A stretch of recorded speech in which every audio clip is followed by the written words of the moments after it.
जय Shri Radhe ji. Welcome to रंग astro. आज हम बात करने जा रहे हैं एक खास रेखा के संबंध में जो कि आपके जीवन रेखा और मस्तिष्क रेखा को शुरुआती दौर में आपस में जोड़ती है। जब भी किसी व्यक्ति की हथेली में ये रेखा पाई जाती है, ये अपने आप में स्पेशल रेखा आपको भी स्पेशल बना देने का काम करती है। हम बात कर रहे हैं इस खास रेखा के विषय में जो कि इसके मध्य में उभर के आता है।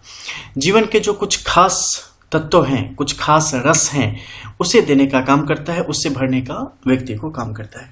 देखो, जीवन में क्या चाहिए सबसे ज़्यादा? अगर हम सांसारिक जीवन में हैं तो हमें प्रेम चाहिए, प्रेम के पश्चात फाइनली शांति चाहिए।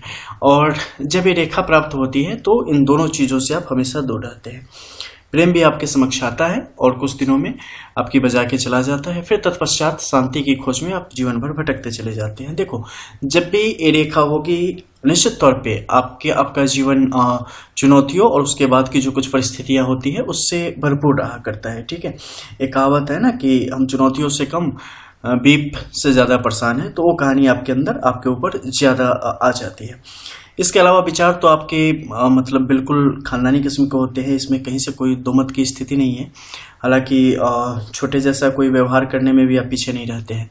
विचारवान बड़े होते हैं अगर कोई विचारवान व्यक्ति सामने में हो तो।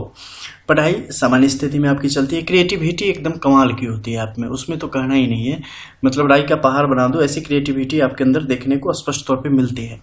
लेकिन साथ ही साथ अगर सही मौका मिले तो आप अपनी क्रिएटिविटी सही अर्थों में भी दिखा सकते हैं। इसमें भी कहीं से कोई डाउट की स्थिति कम से कम मुझे नहीं है, आपको भी नहीं होनी चाहिए। जिंदा दिल बहुत ज़्यादा होते हैं, इसमें तो बिल्कुल भी डाउट नहीं है। सजने संवरने के काफ़ी शौकीन होते हैं। अगर वैसा कोई माहौल बन जाए या वैसा कोई मौका मीटिंग वगैरह लग जाए तो। अन्यथा सामान्य रूप से भी बाल अगर 2-4 दिन हो गए झाड़े हुए तो भी कोई दिक्कत नहीं होती है। विपरीत लिंग के प्रति जो आपका आकर्षण है वो बहुत ही मतलब आला दर्जे का होता है। ठीक है, प्रेम तो मतलब ऐसा ही समझ लो कि पूरी बॉडी में और कोई ऑर्गेन अंग है नहीं, बस दिल ही दिल है, ऐसी स्थिति हो जाती है और प्रेम से परिपूर्ण होते चले जाते हो आप। भरोसा तोड़ने की स्थिति कभी भी आपके साथ जैसी नहीं होती। आप पर कोई भी ना मतलब एकदम आंख खोल के भरोसा कर सकता है। अन्यथा फिर वहाँ पे क्या हो जाता है कि आंख मूंदने पे कई दफ़े उन्हें लग सकता है कि ये भरोसे के लायक नहीं है, क्योंकि चीज़ों को कई दफ़े आप बिल्कुल लाइटली लेते हो। ये अलग बात है, अंदर ही अंदर आप पूर्ण रूप से समर्पित होते हैं, लेकिन कहीं ना कहीं उसे दिखाते इस तरीके से है कि लोगों को लगेगा कि पता नहीं ये चीज़ों के प्रति गंभीर है या नहीं। इसके अलावा जो सबसे बड़ी परेशानी है वो है परेशान होने की। ठीक है, इतने जल्दी उतावले हो जाते हैं ना कि पूछो ही मत। हर एक चीज़ों में आपको बिल्कुल तत्काल रिजल्ट चाहिए। अगर वो तत्काल अगर नहीं मिलती है तो फिर आपके लिए परेशानियां बढ़ जाती हैं। वहाँ से इरिटेशन आपका बढ़ जाता है, गुस्सा आपका बढ़ जाता है, या बहुत ही जल्दी आप खामोश होने की स्थिति में आ जाते हैं। आर्थिक जीवन तो ऐसी है कि मतलब अगर पैसे पॉकेट में है तो कितनी जल्दी इसे निकाल के कहीं कहीं डाल दे तो अच्छा है, ताकि फिर से अखर फक्कर हो जाए और फिर से अब ढूंढने लगे कि पैसे कहाँ से आएंगे। और वैसे अगर आप पैसे कितने भी कमा लोगे ना तो बचते भी नहीं है, ये भी प्रॉब्लम है। और लास्ट में अगर आप ढूंढने बैठोगे कि चलो हमने कहाँ खर्च किया ये भी निकाले, तो भी निकलना बड़ा मुश्किल हो जाता है। फाइनली आपको लगता है कि कमाने का कोई फायदा नहीं है, सब जा रहा है, लेकिन कमाई तो आनी चाहिए, इसलिए आप हमेशा इसमें लगे रहते हैं। ये उतार चढ़ाव आपके साथ चलता रहता है। वैसे जैसे ही आपकी एज 27 के पार जाती है चीज़ें धीरे धीरे सेटल होनी शुरू हो जाती है। इसके अलावा परिवार से जो आपका जुड़ाव है वो बड़ा गहरा होता है। ठीक है, बड़ा दिल से जुड़ाव होता है। आप इन चीज़ों को कभी कभी महसूस करते हैं, हमेशा महसूस नहीं करते हैं। हमेशा आपको लगता है कि नहीं इसके बिना भी काम चलेगा, लेकिन कुछ खास सिचुएशन में आपको पता चलता है कि नहीं, परिवार के बिना आपके होने का कोई मतलब नहीं है। झिझक, जब भी आपके पास अपॉर्चुनिटी आती है उस समय झिझक और विभिन्न प्रकार के जो है अलंकार आपके ऊपर हावी हो जाते हैं और आप अपॉर्चुनिटीज को खुद से दूर करने में माहिर होते हैं। मुश्किल से अगर समझ लो कि 100 अच्छी अपॉर्चुनिटीज आए तो उसमें से 2 अपॉर्चुनिटीज को आप कैच कर लो तो बड़ी बात है, नहीं तो बाकी को आप वैसे ही हाथ से निकल जाने देते हो, बाद में हाथ मलने में भी आप पीछे नहीं रहते। आशा और निराशा की ऐसी स्थिति है ना कि मतलब पूछो मत, मसूरी का मौसम हो गया, पता ही नहीं चलेगा कब आप आशावान हैं और कब आप निराश हो चुके हैं। प्रेम जीवन, ऐसे लोगों का अगर हम बात करें तो लड़का हो या लड़की, इन लोगों की सफलता का जो प्रतिशत है वो नीचे से 1 नंबर पे है। ठीक है, तो इसे ऐसे आप मान सकते हो कि बस 10% या 15% की सफलता का प्रतिशत है, क्योंकि छोड़ो इस बात पे नहीं जाते। ठीक है। इसके अलावा बात करते हैं कि और क्या होता है। देखो, धोखा मिलता है, ठीक है। इसका रीज़न बहुत सारा होता है, बिकॉज कई दफ़े आप इतनी ज़्यादा स्वतंत्रता खुद भी चाहते हैं, सामने वाले को भी देते हैं, कि पता चलता है कि फ्रीडम लेते लेते मतलब पूर्णतः आज़ादी हो गए रिश्तों से, ठीक है। तो कभी कभी चीज़ों को थोड़ा सा एक पतले धागे से बांध के रखने में कोई बुराई नहीं होती है, ठीक है।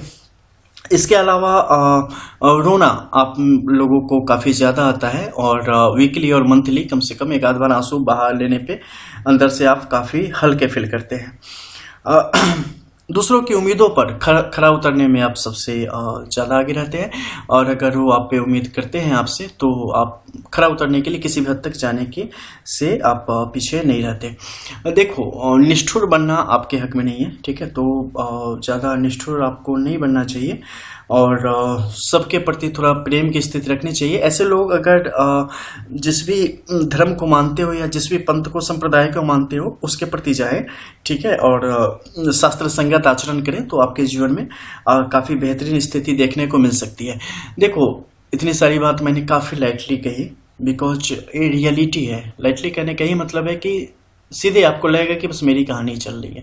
यही होता है जब ये रेखा पूर्ण तौर पे बिना कहीं से ब्रेक किए हुए, बिना खंडित हुए आपकी हथेली में स्पष्ट तौर पे बनती है। तो कुछ लोगों में ऐसी होगी, जब यही चीज़ें कुछ और रेखाओं की स्थिति बेहतर होगी तो गंभीरता को प्राप्त करेगी, ठीक है। इतनी अटलाइटली चीज़ें उस समय आपको दूसरे तरीके की दिखेगी, बिकॉज एक चीज जो है ना, पूरे एक जीवन और एक व्यक्तित्व का निर्माण एक रेखा से नहीं होता है, उसमें बहुत सारी रेखाओं की जरूरत पड़ती है। जैसे कि आप अगर कुछ खाना खाने जाते हो, सब्जी मान लो, तो इसमें सिर्फ एक किसी चीज से सब्जी नहीं बनती है ना, बहुत सारी चीज होती है। तो फाइनली केक और पेस्ट्री, सब्जी वगैरह, प्रसाद, कुछ भी बनता है।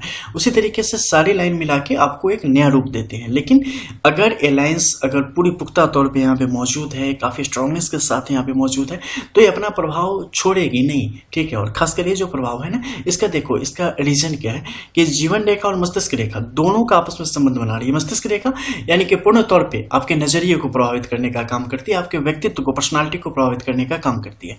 तो यहां से ये चीजें आपके जीवन में आएगी ही आएगी, चाहे आप कितने भी बड़े पोस्ट पर हो या नीचे से नंबर 1 पर हो पोस्ट पे, उस मामले में कैसे भी। और जीवन रेखा से यानी कि आपके तौर तरीके, सब चीजों पर इसका स्पष्ट तौर पर प्रभाव आता ही आता है, ठीक है।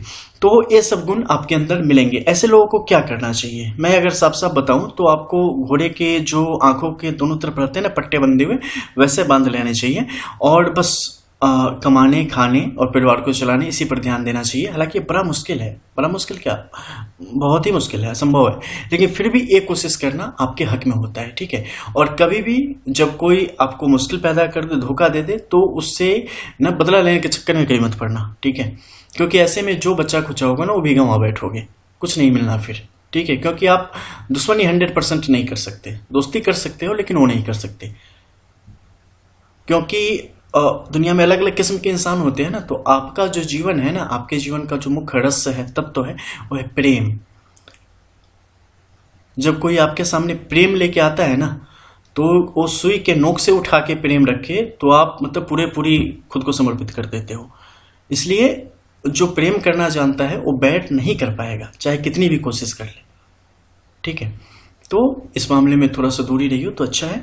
बाकी आपके लिए जो जिंदगी की सुबह शाम है, बेहतर है। मिलते हैं फिर, कमेंट जरूर करना। जय श्री राधे।